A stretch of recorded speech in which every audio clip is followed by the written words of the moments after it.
Hello, everybody, and welcome to the Comic Book Burrito Extra Beef. My name's Darian. My name's Landon. And today, as promised, we have for you our review of episodes 2 and 3 of Peacemaker. We reviewed episode 1 on the podcast, which is out right now on anywhere you can get your podcasts. And tomorrow, which is, for us is Monday, Martin Luther King Jr. Day, it'll be out on YouTube at noon. You'll be seeing this Wednesday, on a Wednesday, so it'll be already out for you. So there you go. But we are going to review Peacemaker episodes 1 and 2. So episode 2, which is titled Best Friends for Never, I think. Yeah, that's right. Yeah. So obviously the first episode was pretty good. Not this. Okay, I wouldn't say it was really good, but I wouldn't say it was the strongest cliffhanger to make me like super excited for the next episode. Which I think is why none of these episodes really do that. Which I think is why they released all 3 of them at once. Yeah. Maybe some starting like, well, it's upcoming Thursday. Maybe they'll have more. Or it's just tomorrow for you guys. Mm-hmm. As maybe it'll be more like cliffhanger. Yeah. Somewhat, or just more leaving you wanting more, which I mean, it already does, but you know what I'm trying to say. Yeah. It's weekly. So we start off this episode. Last episode, Peacemaker had a run in with a butterfly, and they fought, and she was murdered. And then the police are coming, right? So he's got to run away. Still in his underwear, like almost the whole scene. Yeah. They love showing John Cena and his tidy whities, man. Oh yeah. That's just racist. That's just racist. For all you Suicide Squad watchers out there, you understood that joke. For other people, they're like, "How is that racist?" That's racist. Okay, but I'm gonna read a recap. I'm gonna half read it, half talk about it on my own from Newsweek.com. So give them credit for this. Here we go. So unlucky for Peacemaker, the police are hot on his trail, so he hightails it, in his tidy whities no less, back to the Butterfly's apartment to get dressed and collect his gear, and also take some of her classic rock vinyls and an alien device for good measure. Let's talk about the alien device real quick. What did you think that was whenever you first looked at it? I thought honestly, it was like a beacon device or something to like communicate with. Yeah, I thought something communication-wise. So yeah, something beacon as well. But we do find out towards the end of the episode that it's a spaceship. No, that's in episode. That's in this. This is the second episode. Is it really? Mm-hmm. You're right. It is the second episode. It is this episode. Yeah, we do find out that it's a spaceship. And I just watched. They put out a preview for episode 4, and I don't know if this is a shot from the episode. It could be later on. I think it maybe this is a trailer for the rest of the show. But it showed a shot of a bunch of those spaceships flying in the air, like in front of a group of people. So it's kind of interesting. I assume it's an alien invasion, but I guess we'll see. Harcourt wakes up Leota Adebayo, played by Danielle Brooks, and gets her to come along to help Peacemaker. And while they arrive in good time, he manages to get the police's attention by sticking his head out of the window of the Butterfly's apartment. It's because he wanted to get eagerly. He wanted to crinkle a bag. Crinkle bag, he thinks it's a bag of chips. Yeah. As a result, the supervillain has to find another way out of the building. He heads up a floor to find someone else's apartment to get into while the police pursue him. He goes to... Okay. There's not really anything in that scene to discuss. Nothing interesting. He was just running upstairs. Peacemaker knocks on one unsuspecting couple's door and forces his way in. In an amusing turn of events, he gets the husband, Evan, to pick up his vinyls after they drop to the floor, and the wife, Amber, to get a rope to tie them up with. That was this couple has some issues. Oh yeah, I mean, I would say that's an understatement. But he's Peacemaker's yelling at this dude to pick up all the stuff that fell out of the bed sheet or whatever that he's carrying around with him, and he's trying to find his way out. The only way out is like from a balcony on the second floor, is what Harcourt told him. and he's on like the 5th floor or 6th floor. I think 6th floor because the 5th floor, like the 5th floor was where he jumped out the window to the parking lot. In the last episode. Let's see. Smith and Amber immediately hit it off because they're similar music tastes, and the fact Peacemaker compliments. I don't even know what that word is. It's her like dress or something. Yeah. Okay. Peacemaker, like a pajamas. Like Peacemaker compliments her nightgown, something that causes an argument between her and her husband, which was funny. Arguments. Oh, great. You listen to Pumped Up Kicks. You know what that song is about? It's about murder. You're a murderer. Let's see. I like hearing them. I thought it was hilarious. Mm-hmm. After tying them up, Peacemaker escapes by jumping from their balcony to the one below it, hurting himself in the process, but forcing himself to go on anyway. You know, he's still got that hurt shoulder. Yeah, that's funny. I just love every time he hits it. He's just like, oh, just like it's such. I don't know why I find it so funny. They're using his hurt shoulder as. Yeah, they do it like. Yeah, he's like constantly just landing right on it. You can't get nothing else. Yeah. This says Harcourt heads out to assist in his escape and shoots tranquilizer darts at the police, and they manage to get away despite Officer Sophie Song and Larry Fitzgibbon shooting at them. I did not know their names until just now. So Peacemaker basically escapes during that. He fell in a trash can and did a bunch of stuff. What I'd like, I was thinking the whole time while I was watching him like do it, jumping to balconies and like falling and hitting him his shoulder. I was like, what a stupid guy! Like he just like he can't land. He's just constantly just falling like face start like right on the shoulder. So he can't. So he gets in the car and Eagerly comes in. And she was like, the thing better not crap in the car. And he was like, you can't house train an eagle, man. Not without stealing its soul. Like, honestly, I'll be honest. I don't know if I was really full. Like, yeah, it was funny, but I don't know if I was fully in. Like, as soon as this whole escape part ends, that's when I got really into the episode. Yeah. Just in my opinion. Mm-hmm. But, it felt like it was just like kind of the same thing constantly. Like it was. I mean, I just said now it was funny just to see him constantly. He just can't land perfectly. Mm-hmm. Really, but after like the second or third time, I was like, okay, you know. Mm-hmm. Let's see. But I mean, it was a pretty, I'd say, somewhat thrilling escape because you don't want to get caught. You know? Yeah, but you were making the most noise at humanly possible when you're escaping. It says, while Peacemaker escapes alongside Harcourt, Adebayo, and Eagley, John Economos changes Smith's car registration on the order of their team leader, Clemson Murn. The tech whiz gets a little too ahead of himself, though, because he changes Peacemaker's registration and his fingerprints in the system to point to his father, Augie. Murn is understandably not too pleased by Economos' decision to put the blame on Peacemaker's father because it will likely still lead back to the supervillain. That is true. That was a very dumb decision on Economos' part. Yeah, I don't. It's because it's kind of like getting away from Peacemaker, and it's just like the same thing. Yeah, and we do find out in this episode that his dad was a supervillain at one point called the White Dragon.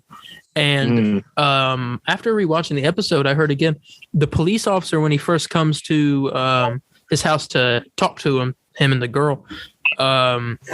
He goes playing dress up again, Smith something like that, and he was like, they had an argument. I guess that meant like if he's back with his like being the White Dragon. Yeah, I'm really interested to see if that goes anywhere. And based off the end of episode 2, I mean, I'm not sure though because I've seen stuff where he's talking with Peacemaker in prison in the trailers and stuff. Yeah, I mean, I don't know. I didn't even know there even was a trailer for the 4th episode, so I'm going to check that out. It's not really a trailer. I mean, it is a trailer for the 4th episode, but it more just shows a bunch of stuff that some of it's stuff we've already seen. Some of it, I guarantee, will not be in that episode because it's way too much stuff. Okay. All right, so that happened. Meanwhile, Song and Fitzgibbon visit Augie, that's what I was talking about, and question him over the evidence they found of him at the crime scene. In a conversation where the patriarch shows his racist colors by calling Song chopsticks and declaring he doesn't have to answer to her. Peacemaker, Harcourt, and Adebayo make it back safely, and the group debrief over the case at hand. Though no one wants to explain what a butterfly is to Smith quite yet. And we do find out at the end of the third episode what a butterfly is, but we'll talk about that when we get there. After annoying his colleagues once more with his bullish personality and bullying-like remarks, such as calling economist Diebeard. Before I go on to this next part, let's talk about this scene. We talked about it on the podcast, the normal podcast. But he mentions how the many people he'd rather hang out, Economos does, mentions the many people he'd rather hang out with than Peacemaker. He says Harley Quinn, the Weasel, and he says Batmite. And then he was like, I'd rather hang out with Batmite than you. And he was like, who's Batmite? And he was like, it's a 2 foot tall interdimensional imp who stands Batman. And he's like, that's a thing? He was like, yeah. And he was like, what does this world come to? I am. I'm a biggest fan of Batmite, but I want to see Batmite in live action. I want to see Batmite. All right, so, the amount of people who have no idea who Batmite is unbelievable to me. Unbelievable. Well, I used to watch this show called Batman Brave and the Bold. Likewise. Yeah, and that's how I got introduced to Batmite. I got introduced to Batmite through Lego Batman 3. Mm-hmm. Yeah, he was in there. I remember I was like the first. I said I knew he was in it. I was like, dude, I'm getting it. That game. We got to do an extra beef on that one day. That game is pretty interesting with like some of the characters they have. Yeah, Kevin Smith. Kevin Smith. No, dude, we need an MCU game. We need Kevin Feige as a playable character. Kevin Feige, just like Jeff Johns was a playable character in Lego Batman 3. I always liked it in the Lego Marvel games. They would put Stan Lee in there as a character. Yeah, he could pretty much do everything. Yeah, that's cool. I need to play some more of them games. I have 3 on the PlayStation. I'll go back to it maybe. So after he has that whole annoying his colleagues moment, Myrn tells Adebayo to go to that couple and bribe them. But it was a funny scene where she was kind of like doing the like hand gestures, and he was like, "What are you doing?" And she was like, "I want to say it." Yeah, and it's kind of fun because you, the audience, have like no idea what she's trying to say either. No, it's just like she's like making it right. Like she won't do like the I guess the 3-finger kind of like rub type of thing. Yeah, thing was she's like she does like making it rain, like kind of like writing a check. And he's like, yeah, I don't know what that means. Yeah, that was good. And this is previously in the last episode, we found out she's the daughter of Waller, who I found out in the final episode. I think, there's 8 episodes in the show. They said the final episode, she has a big part. So maybe she shows up. Maybe she's the head of this butterfly thing. Maybe she's a butterfly. Yeah, I wonder how the heck these butterflies kind of just happen. You think it can't be that? Well, you got to watch that. If you watch the trailer that they put out, that's thing for like episode 4 or beyond. It shows this thing. It looks like they made it, but it shows the way the butterfly could enter a person, and it's one through the mouth, the other through the old tuchus. The booty, ooh.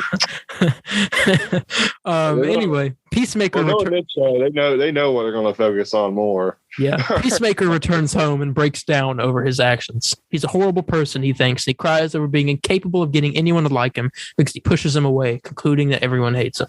Now, this scene was actually kind of funny, but it was also kind of sad. I felt bad for him.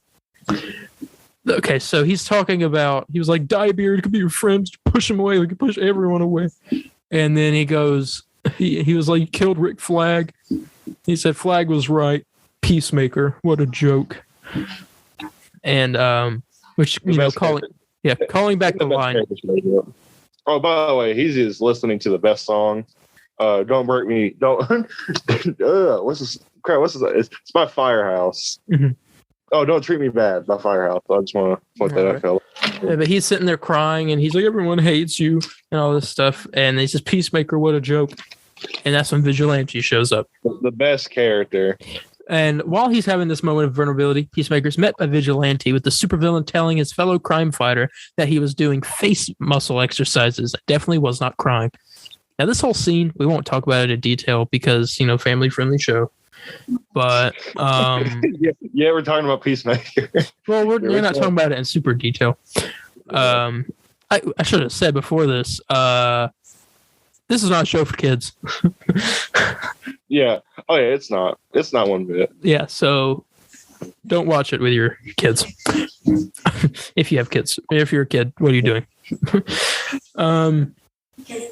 So they had this whole scene where I can't really talk about it, but you know what I mean, between Peacemaker and Vigilante, where Vigilante was like, dude, come on, look. And he's like, no, I'm not going to look. It's the oldest trick in the book. Oh, yeah. And that gets me every time. It's hilarious. We get a little Louis C.K. reference in there. Mm-hmm. I guess that's the closest thing we could probably give. Probably. But it's pretty good. Yeah. That's funny. So let's see. The pair catch up after Peacemaker's 4-year prison stint, with Vigilante admitting he's happy to have his best friend back, even if said pal thinks Eagly is his best friend, and Smith reveals he's a contract killer for the government. Vigilante advises Peacemaker on their crime-fighting profession, saying they are natural-born killers and they shouldn't feel bad about killing people, usually. After touching heart to heart, the pair decide the best way to blow off steam is to shoot at random household objects in the woods, drinking and smoking weed with former kidnappee Amber in bed. That did happen. Yeah, that happened. Yeah. And it's so funny because they are... I don't know if I can really... No, never mind. I ain't going to say it. Because Vigilante... Well, I'm not going to say what they were doing. But Vigilante says, like, yeah, he's like, 3 years ago, I would have blasted you on the face for that. And, oh, man, I was like, man, he's willing to kill Peacemaker. Okay. I think Vigilante is really an annoying character, but he's also very funny and interesting. Yeah, dude, Vigilante is awesome. Mm-hmm. He reminds me of... It's just so different from what, like, the only Vigilante I've seen besides, like, comics and stuff is the one from Arrow, which kind of, the design is different. And he's got an orange like goggle, and he's more tactical looking, which is more realistic. But this is like comic book. He's more wacky here. With an Arrow, he was like an actual trained like mercenary. He's a trained mercenary in this, but like I'm talking like serious, like murdering people constantly. Kind of like a Deathstroke or something. Yeah. Okay. But Deathstroke was way different in that show. Yeah. But I think it's just I like the relationship between Peacemaker and Vigilante, and it seems like it's going to keep going on based off. I've seen other shots and trailers and stuff of them that we haven't seen yet, so he'll be in it for a while. This upcoming Thursday, the day after you guys are listening to this, is the halfway point. We'll be halfway done with the show. Yeah.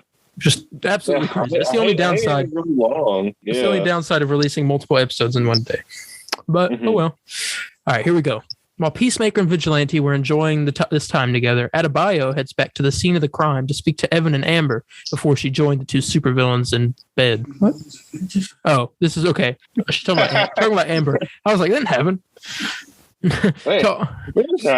To offer them a bribe so that they can frame Augie.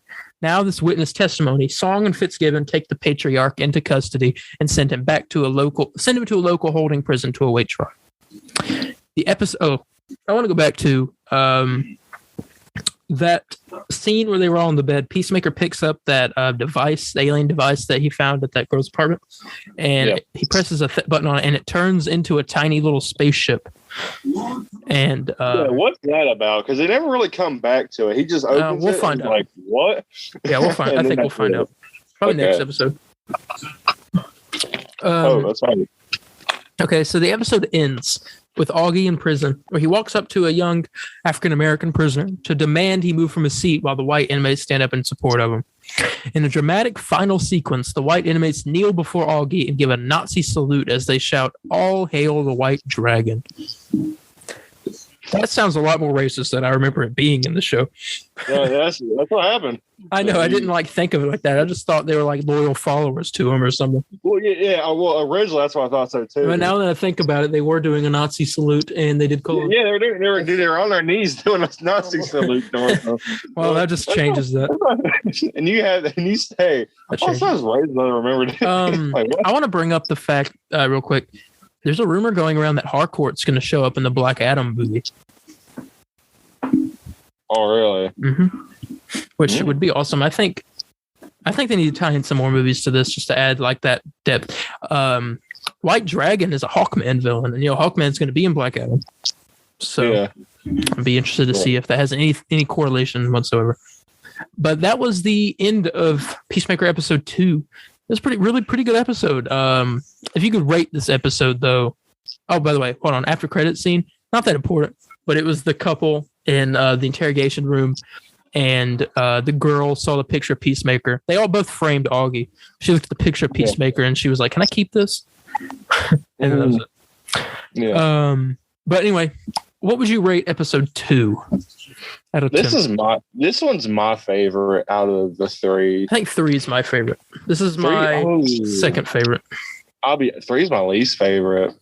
Mm-hmm. But we'll go into that. I don't hate it. It's just my least favorite. What was I gonna say? Well, I like shows and movies that like really build up their characters, like arcs or whatever. Like, yeah, and that's what episode 3 did. We got to learn a lot about Harcourt and all the different characters, and Myrn, how he feels about stuff. I'm hoping we get a. I like this one because it introduced Vigilante, and he is my favorite out of the show. I don't know about you.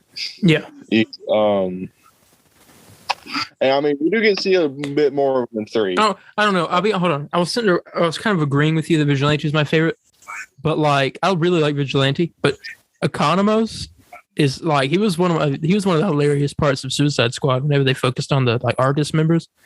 And he's still really funny in this. He's like the Ned of this. Yeah. Well, who's our economist? You talking about Diebeard? Yeah. Yeah. Okay. That's how you have to say. Diebeard. Okay. Mm-hmm. Yeah. Well, pretty much, I like everyone in this show. There's not one person I hate up until the 3rd episode, and we'll talk about that. Because you don't like him either. Green guy. Oh. Okay. Yeah. We'll get to that, but rate episode 2 out of 10. What do we give the first one? 9? Yeah. I'll give this one 9.5. I think I'm gonna give this one I think I'm gonna give this one a 9 as well. Okay. About the same as the first one. Mm-hmm. All right, let's move on to episode 3 now. Peacemaker, episode 3, titled Better Golf Dead, I think. It was a play on words with Senator Goff, his name. Yeah, I think it's Better Golf Dead. I want to make sure, just in case I'm like butchering that. Yeah, Better Golf Dead. That's right. All right. Here we go. So like I did last time, I'm going to read through this and we'll stop and talk about certain stuff. Still from Newsweek.com. So shout out to them. After Peacemaker's surprise encounter with a butterfly in episode 1 and escaping custody in episode 2, he joins his team for their first mission in episode 3. The supervillain, whose real name is Christopher Smith, may not know what butterflies are, but he's curious to find out. And the 3rd episode opens with him confessing to Leota Adebayo that he's worried there'll be homunculi. Peacemaker, Adebayo, Amelia Harcourt, Clemson Myrn, and John Economos are preparing to embark on their first Project Butterfly mission, and their target is U.S. Senator Royland Goff. While packing up their gear, Peacemaker and the team discover Vigilante hiding nearby. He's hiding behind a dumpster, with the crime-fighting criminal telling his best friend that he was just looking out for him. He's a crap. I forget what he said. He said he's a psychiatrist. Yeah. he told me what's normal because maybe I'm a psychiatrist. Yeah, he did. She was like, "Why are you hiding behind a dumpster?" She was like, "That's not normal." Well, a psychiatrist, it is normal. He's perfect. Harcourt tells Vigilante to scram, but before he does so, he tells Peacemaker that he should remember none of his team members will be as good a friend as he is. Although he suggests Smith will be friendly with Adebayo to stave off rumors he's a racist. Which ties back to the line in the first one where what's this, Jamil? I think his name was, the janitor. Says, like, "Oh, Peacemaker, you're that racist superhero." No, I'm not. That ties. I make you happy. Oh man. Okay. I love it, man. Let's see. The team head out to Goff's home for a stakeout, and Adebayo and Myrn tell Smith of the task at hand. He has to kill the senator and his whole family, children included, because they are suspected butterflies. Peacemaker takes issue with murdering Goff's young children, even if he thinks one looks like a butt baby. But since his motto is that he will get peace no matter what he has to kill, man, woman, or child. To get it, he concedes. All right. So this whole scene in the van was funny. There was one not safe for work moment that we won't discuss, which is not that important to the story. Not safe for work moment. Oh. But John Cena just talk about butt babies and how he thought he was a butt baby until he was 14. And his logic is there are two types of babies: one that comes out one that comes out the front, and then a butt baby that comes out of of the woman's butt. And he said he believed he was a butt baby until he was 14 years old. Yeah, because his brother told him about that. I find that funny every time. I'm like, yeah, it's such an idiot. It's stupid. Yeah, but he's got to kill these children. But he did say. I'm sorry. Yes, he's gonna kill these children. That's what he did. He did say in the Suicide Squad that he will kill. He cherishes peace with all his heart. He said, "I don't care how many men, women, or children I need to kill to get it." He did say that. And then they arrive at Goff's house. So when they arrive at the residence, everyone gets ready for the mission, with Myrn and Economos setting up cameras and Harcourt and Peacemaker setting up their sniper post. Peacemaker is upset that his gun doesn't have a dove of peace on the side and is forced to draw it on with a Sharpie, while Myrn and Economos discuss emotions and the former's lack of them. All right, so there's a few things to unpack in this scene. I like the scene where he was like, I'm not going to kill anybody who doesn't have a dove of peace on it. And they're like, here. And they said, draw it on. And he was like, he took the Sharpie. Give him a Sharpie. Yeah, he tried to draw it. It looked horrible. I thought that was funny. And then Myrn and Economos were talking.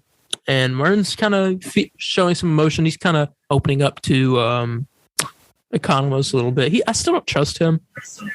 Because they keep teasing that, like, something's up with him. Like, he's got a dark past or something. He said he's, like, never felt anything. Yeah, he never feels emotion. I'm like, maybe he's a butterfly. That's what I thought so, too. Because, like if something he says, I'm like, what? Yeah. Like, he's a good actor, though. Chudwick, I think it's Chudwick Awuji, is the actor that plays him. He's very good. And like we know, he's supposed to be in Guardians 3, so excited for that. The scene in episode 2 where he was yelling at Peacemaker about having left the file on the bed of that woman's house and she read it. I was like, man, he was like yelling at him and stuff. Now, like, he would be a great villain. Yeah, you can tell when he's like around, he's like very like serious and stuff. Very authoritative. Yeah. All right. So come nightfall, everyone's in position, and the Goff family arrive at home right on cue. The Peacemaker can't get a shot because of their two bodyguards, one of which is Judo Master, played by Nutley or Nutley. That's who I hate. Oh my god. Smith fails to kill Goff, but Harcourt tells the group that the whole family are likely butterflies because how their demeanor changed the moment they were away from their bodyguards. So they walked in the house and they immediately turned into like freaky, mind-controlled, whatever the heck. Yeah. People. And so Peacemaker couldn't get the shot off then on Goff. And And later in the night, Harcourt's suspicions are confirmed when Goff and his family unveil serpent-like tongues to drink a mysterious goop, which Myrn says it means they are all butterflies. That was crazy. It's like that thing that butterflies use to drink. Like, stuff is freaky. I saw that and I was like, what in the world? Yeah, they, it's like these big old long, it reminded me of, like freaking like Predator. And not Predator, oh my God, such an alien. Reminded me of a butterfly because butterflies have that, what's it called, a proboscis or something? Proboscis? Oh no, it's been so long since I've taken science. Yeah, well, yeah, it is like a butterfly pretty much. Mm-hmm. Wonder why. So Clemson, that's true. Clemson Myrn tells Peacemaker to take the shot and kill them all, but he's unable to pull the trigger. Whether this is out of fear or a sense of guilt is unclear. And Vigilante, who turned up unannounced, replaces the supervillain at the rifle and kills 3 of 4 butterflies before Judo Master arrives. All right, so he couldn't kill those kids. He said he could. He said he would, but he just couldn't do it. And I found that really interesting. I'm like, he has some good in him, then, even though he's like a complete awful person. But like, I mean, he didn't want to kill those kids, even though he said countless times that he doesn't care how many men, women, and children he's killed to get it. Yeah. Because he was able to shoot every one of them. He just couldn't shoot the dad because he could take out the mom. No. Remember, because he tried to take out the senator first. But the thing is, the mom was sitting in the way. They're like, well, here, take them out as well. Well, they were already going to take all of them out because they were butterflies. But they needed... The golf was the main. Golf was the main priority. That's what he was trying to get, but the wife was in the way. And that's when Vigilante comes over and he's like, "Hey, buddy, let me scoot over." And he grabs a gun and he just murders the entire family. He's just taking them out. He kills both kids and the wife. Dad has blood all over his face, and he runs away. And that's when Judo Master arrives. I'm sorry. Judo Master, despite his short stature, proves to be an incredible fighter and easily fends off Peacemaker, Vigilante, and Harcourt. I find it funny. Peacemaker goes to stab Judo Master. He moves out of the way. He stabs Vigilante. Vigilante's like, dude. Yeah. I mean, hilarious. Harcourt gets knocked out, and Judo Master defeats both remaining supervillains, who pass out and wake up tied to chairs in an underground lair. When he wakes up, Peacemaker embarks on a war of words with Judo Master, and the pair trade insults. He kicks some Cheetos at him. And he's like, what are they putting Cheetos? What are you putting Cheetos? I know, he keeps hitting him. Yeah, he's really annoying. As Landon said, I don't know what it is, but like his mannerisms and stuff, I get like super annoyed. I'm like, shut up. That might be the point. That might be the point, though. Maybe. But Senator Goff shows up. The only surviving butterfly there arrives and sends the martial arts expert off to warn someone he knows. And now Economos is outside, and he was tasked with making sure no one leaves the gate. And Economos isn't going to do much in the way of fighting, so he's kind of at a disadvantage there. But Goff attaches electrodes to Vigilante's private parts so he can get Peacemaker to talk, electrocuting his friend to try and push him to reveal what he knows about butterflies and how he knows it. So this scene... Oh, yeah. He's electrocuting him, and he was like... Peacemaker was like, don't worry, I'm not going to give this guy anything. And he was like, just give him something, please. Give him a little. Can you guys give him a little? I also thought it was funny. They took Vigilante's mask off, and he secret identity and all that. And he was like doing that weird stuff with his face. He was like, if I keep doing this, he won't recognize my face in a mugshot. Yeah. Yeah, it's that was like super funny. Yeah, that was when Peacemaker found out who he was. But Peacemaker, ever the staunch soldier, doesn't give up any information, which is a shame for Vigilante, who then has to suffer as Goff tries to cut off his pinky toe, which is very uncomfortable to watch and hear. While this torture is taking place, Myrn, Adebayo, and a revived Harcourt try to find the pair and discover a mysterious alien door blocking their way into the entrance of the underground lair, which I found that's kind of interesting. I need to know more about this butterfly stuff. Mm-hmm. I'm not sure it's anything that's already established in DC Comics, is it? What, butterflies? Yes. I don't believe so, because James Gunn said he was writing he said he took inspiration from a story he wrote back in the day, and he kind of mixed up that with this. So there is a let me click on this article and read it. Where is it? Hang on. So there's in the 50s, this Quality Comics, now owned by DC, had a character named Madame Butterfly. And so the first time the butterflies were mentioned, she's definitely an outlier character. She's a Japanese supervillain introduced as an antagonist for the Black Hawk Squadron. While Gunn loves a deep cut pull, there's not much aside from the name to link her to the butterflies. So that might not be it. okay. I don't know. It could be anything. But yeah, so there's a mysterious door. We don't know much about it, but they're going to blow it up, apparently. Murn sets off an explosion and gets caught in the blast when he checks why it isn't working, but somehow manages to survive the ordeal unscathed. That's suspicious. But I thought he was going to die. Yeah, I thought he died from it because originally when I first saw it, I didn't see him be like the thumbs He was up. like in the explosion. Yeah. Like, how is this dude not dead? And he did. No, he's a butterfly. Here we go. I believe so as well. The explosion gave Peacemaker the opening he needed to escape from his bonds and attack Goff, fighting him off before shooting him in the head with a shotgun. While this is happening, Economos discovers Judo Masters leaving the compound and uses his van to take out the martial artist by ramming into his car.